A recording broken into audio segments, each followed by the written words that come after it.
হে কৃষ্ণ। তাহলে দ্বিতীয় স্বর্গ বলছে রামায়ণ কাব্যের সূচনা বাল্মীকি কর্তৃক নারদের পূজা।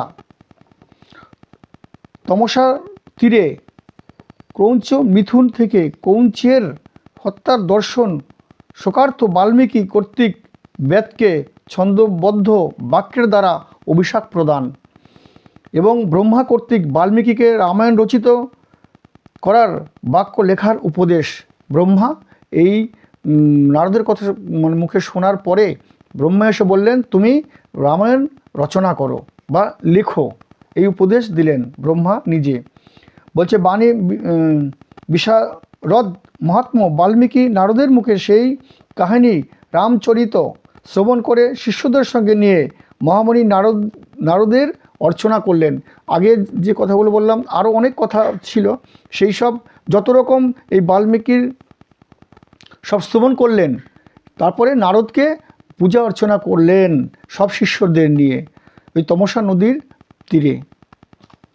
মানে অনন্তর তার দ্বারা মহর্ষি বাল্মীকি কর্তৃক যথাবিধি পূজিত হয়ে দেবর্ষি নারদ বিদায় প্রার্থনা করলেন এবং বাল্মীকি অনুমতি নিয়ে আকাশপথে নারদ মুনি চলে গেলেন। মানে সব ওখানে নারদের কার্য শেষ, তাকে সব উপদেশ দিলেন, দীক্ষা দিলেন, দেওয়ার পরে নারদ মুনি ওখান থেকে প্রস্থান করলেন।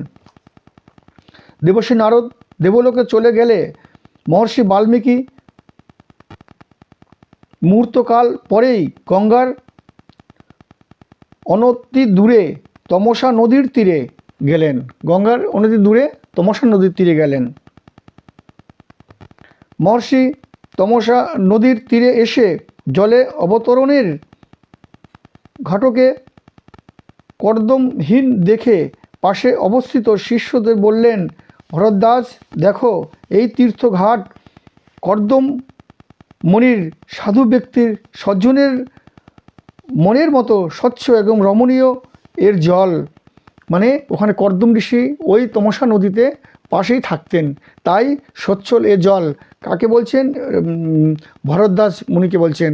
এই বাল্মীকি মুনির শিষ্য ছিলেন এই ভরদ্বাজ। বলছে সজ্জনের মনের মতো স্বচ্ছ এবং রমণীয় এর জল। হে বৎস, সকল কলস রাখো, আমার কলঙ্ক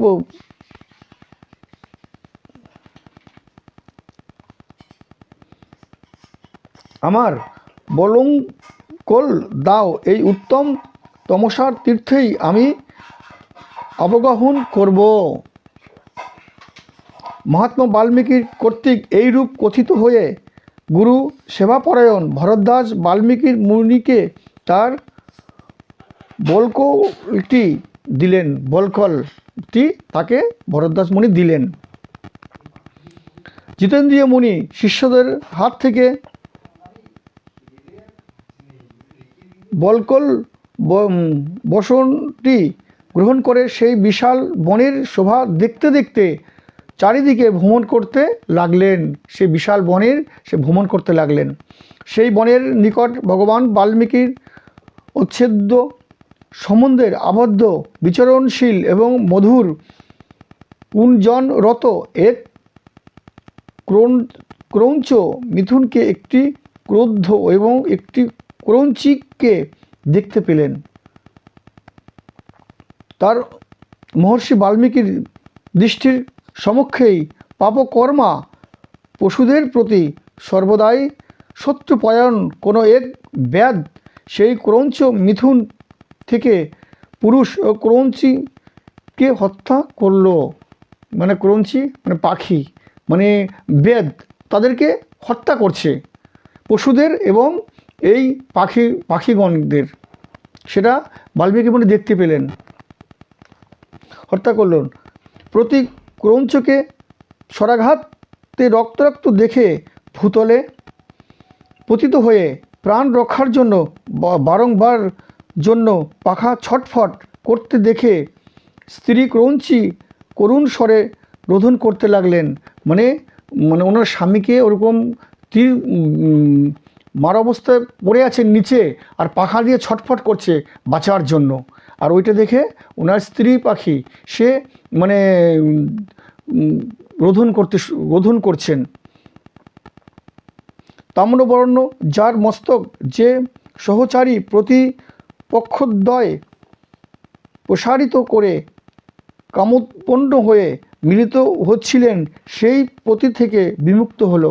মানে ওই সময় কামসক্ত হয়ে তারা মিলিত হচ্ছিলেন, ওই সময় ওই বেদ তাকে ওই তীর মেরে দিয়েছেন।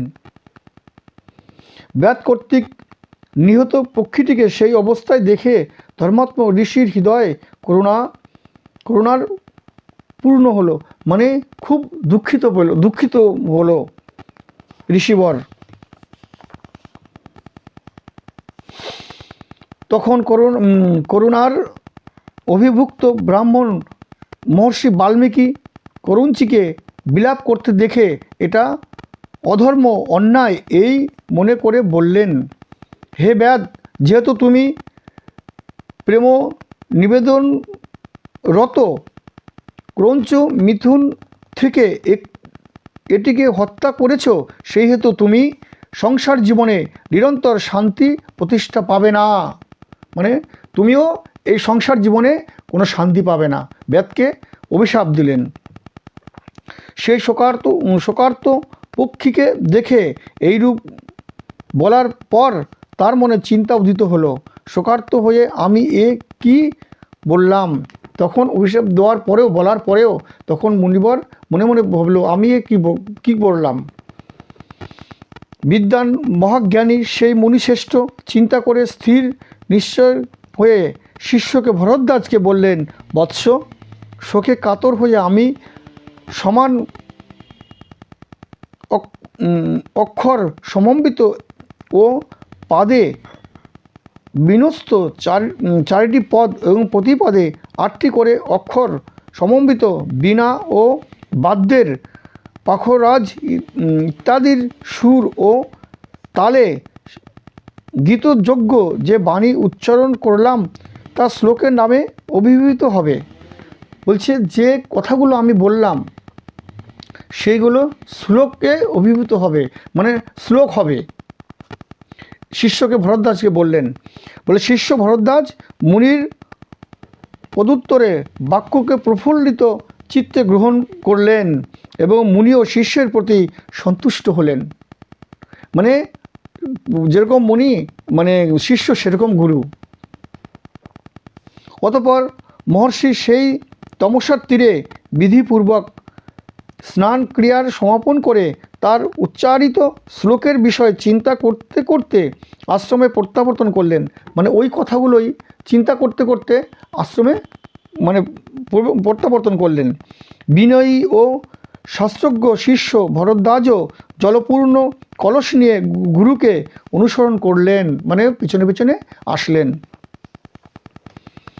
সেই ধর্মজ্ঞ ঋষি শিষ্যের সঙ্গে আশ্রমে প্রবেশ করে উপবিষ্ট হয়ে তার উচ্চারিত শ্লোক বিষয়ে ধ্যানস্থ হলেন।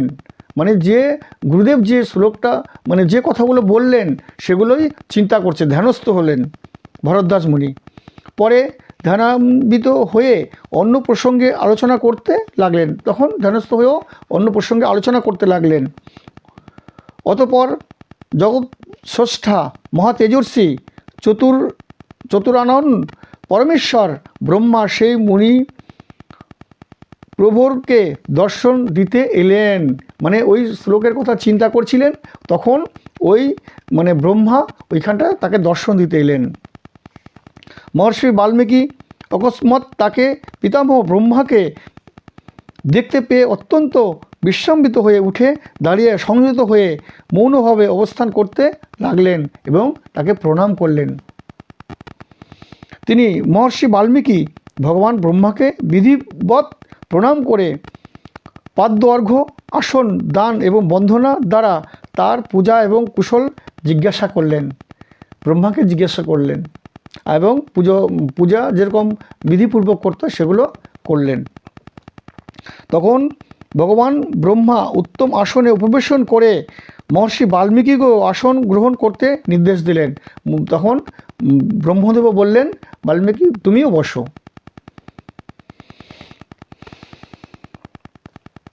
ব্রহ্মার আজ্ঞায় বাল্মীকি আসনে উপবেশন করলেন। তখন লোকপিতা মহ ব্রহ্মা বাল্মীকি প্রদত্ত আসনে উপবিষ্ট হয়ে তার সম্মুখেই বাল্মীকি তদগত অনন্তের ধ্যান হয়ে চিন্তা করতে লাগলেন। পাপত্মা শত্রুর স্বভাব ব্যাদ কি দুঃখজনক কাজটাই না করেছিলেন, মানে এই কথাগুলো চিন্তা করছেন। বিনা কারণে সেই শ্রুতি সুখকর মধুর কুঞ্জনরত করুঞ্চকে হত্যা করেছেন, এই কথাগুলো মনে মনে চিন্তা করছেন। এই রূপে অনুশোচনা করতে করতে পুনরায় করঞ্চির শোকে ধ্যানমগ্ন হয়ে সেই পূর্বোচ্চারিত শ্লোকটির আবার উচ্চারণ করলেন, মানে নিজে থেকেই ধ্যান করতে করতে ব্রহ্মার সামনে উচ্চারণ করলেন মুনিবর। তখন ব্রহ্মা হাসতে হাসতে সেই মুনিবরকে বললেন, হে ব্রাহ্মণ, আপনার ইচ্ছা অনুসারেই তোমার মুখ থেকে এই বাণী উদ্গত হয়েছেন। ছন্দবদ্ধ পদ শ্লোক নামেই অভিহিত হোক, এ বিষয়ে আর কোনো বিচারের প্রয়োজন নেই। ব্রহ্মমূলের এই তোমার মুখ থেকে যে শ্লোকটা উচ্চারিত হয়েছে সেইটাই লিপিবদ্ধ করা হোক, আর কোনো চিন্তা তোমাকে করতে হবে না, আর অন্য কিছু প্রয়োজন নেই। বলছে, হে ঋষিশ্রেষ্ঠ, আপনি রামচন্দ্রের সমগ্র চরিত্র বর্ণনা করুন। বললেন, আপনার রামচন্দ্রের চরিত্র সর্বকিছু আপনি বর্ণনা করুন। নারদের কাছে যেমন শুনেছেন সেই রকমভাবেই ধর্মাত্ম ধীমান ধীর চরিত্র ভগবান রামচন্দ্রের বৃত্তান্ত পৃথিবীতে প্রচার করুন। বলছে, পৃথিবীতে আপনি এই রামচরিত্র আপনি প্রচার করুন। নারদের মুখে যা যা শুনেছেন সেইগুলোই আপনি লিপিবদ্ধ করুন। সেই ধীমানের গোপন ও প্রকাশ্য সকল ঘটনাই প্রচার করুন। বলছে, গোপন এবং প্রকাশ্য যা কিছুই আপনি শুনেছেন সব প্রকাশ করুন। শ্রীরামচন্দ্রের সঙ্গে লক্ষ্মণ, সীতা ও রাক্ষসদের প্রকাশ বা গোপন সকল অজ্ঞান বিষয়ই আপনার জ্ঞাত হবে। বলছে, আপনি যেগুলো জানেন না আপনার সেগুলো জ্ঞাত হবে। মানে এইটা ব্রহ্মা আশীর্বাদ করলেন। এই রামায়ণ কাব্য আপনার কোনো কথাই মিথ্যা হবে না। বলছে, আপনি যা কিছু লিখবেন সেগুলো সবই সত্য, আপনার কথা কিচ্ছু মিথ্যা হবে না। আপনি শ্রীরামচন্দ্রের পূর্ণ কথা মনোরম শ্লোকবদ্ধ করুন। আপনি পূর্ণ শ্লোকবদ্ধ করুন, মানে লিখুন। যতকাল এই পৃথিবীতে পর্বতসমূহ এবং নদীসমূহ থাকবে ততকাল এই সংসারে পৃথিবীতে রামায়ণ কথা প্রচারিত থাকবে। বলছে, যতকাল এই পৃথিবীতে এই পর্বত আর এই সাগর নদী থাকবে ততকাল এই রামায়ণ থাকবে। যতকাল আপনার কর্তৃক রচিত রামায়ণ এই লীলা কাহিনী প্রচারিত থাকবে ততকাল আপনি ঊর্ধ্ব ও অধোলোকে তথা ব্রহ্মলোকে বিরাজ করবেন। বলছি, যতকাল এই রামায়ণ থাকবে পৃথিবীতে ততকাল ঊর্ধ্ব এবং নিম্নলোক যেখানেই খুশি আপনি ততকালই থাকবেন। এই কথা বলেই ভগবান ব্রহ্মা সেখান হইতে তৎক্ষণাৎ অন্তর্হিত হলেন। তখন ব্রহ্মা ওখান থেকে চলে গেলেন। সেই দৃশ্য দেখে সশিষ্য ভগবান মহর্ষি বাল্মীকি পরম বিস্ময়ান্বিত হলেন এবং শিষ্যরাও বিস্ময়ান্বিত হলেন। ভগবান ব্রহ্মাকে তারাও দর্শন করলেন।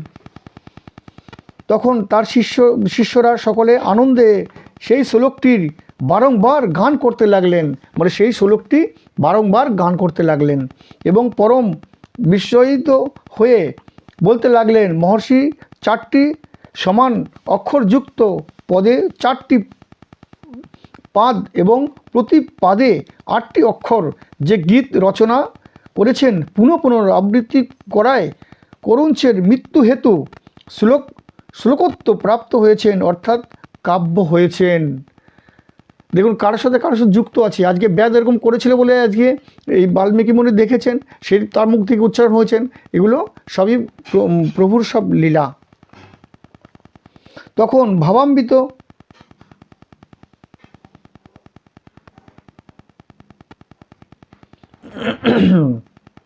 তখন ভাবাবিষ্ট মহর্ষি অন্তঃকরণে এই বুদ্ধি জাগ্রত হলো, আমি এরূপ শ্লোকের দ্বারাই সমগ্র রামায়ণ কাব্যটি রচনা করব। তখন নিজে নিজে চিন্তা করলেন, বলছে এই শ্লোকের দ্বারাই আমি রামায়ণ কাব্য রচনা করব। বাল্মীকি মুনি মনে মনে এই কথাটা চিন্তা করলেন। তখন উদার দৃষ্টি সম্পন্ন যশস্বী মহর্ষি বাল্মীকি সমাক্ষযুক্ত গভীর অর্থ সমন্বিত রমণীয় পদ রাজি দ্বারা বহু শ্লোকে 24,000 শ্লোকে এই কীর্তিমান রামচন্দ্রের চরিত্র অবলম্বনের মনোরম কাব্য রচনা করলেন। অতএব হে ভাবুকজন, মহর্ষি প্রতীত সমাস সন্ধি প্রত্যয়যুক্ত দোষরহিত মধুর ও প্রসাদ গুণময় বাক্য গ্রস্তিত রঘুপতি রামচন্দ্রের চরিত কথা এবং দশানন রাবণের বধ বার্তা শ্রবণ করুন। এই কথাগুলো মনে মনে চিন্তা করে সব লিখতে শুরু করলেন।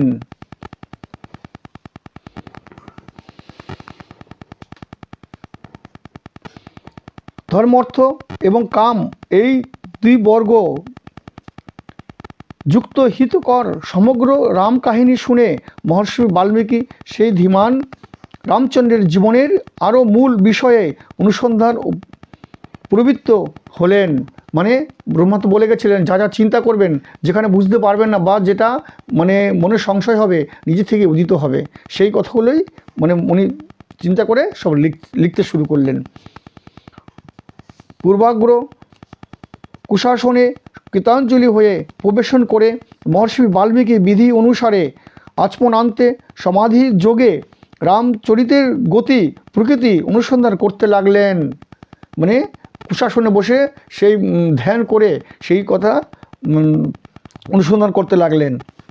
শ্রীরামচন্দ্র, লক্ষ্মণ, সীতা এবং প্রজাগণসহ রাজা দশরথ এবং রানীরা জীবনের যা যা পেয়েছেন তাদের হাসি, কথাবার্তা, গমনাগমন এবং রাজ্য পালন আদি যাবতীয় চেষ্টা সে সকলই মহর্ষি যোগ শক্তি প্রভাবে যথাযথ দেখতে পেলেন। মানে যা যা করবেন, যা যা মানে সেইগুলো উনি সব ধ্যান যোগে সব দেখতে পাচ্ছেন, দেখতে পেলেন। সত্য সন্ধ শ্রীরামচন্দ্র, লক্ষ্মণ এবং সীতা এই তিনজন বনে বিচরণকালে যে সকল অভিজ্ঞতা লাভ করেছিলেন সে সকলেই তিনি যথাযথ সুষ্ঠু দর্শন করলেন।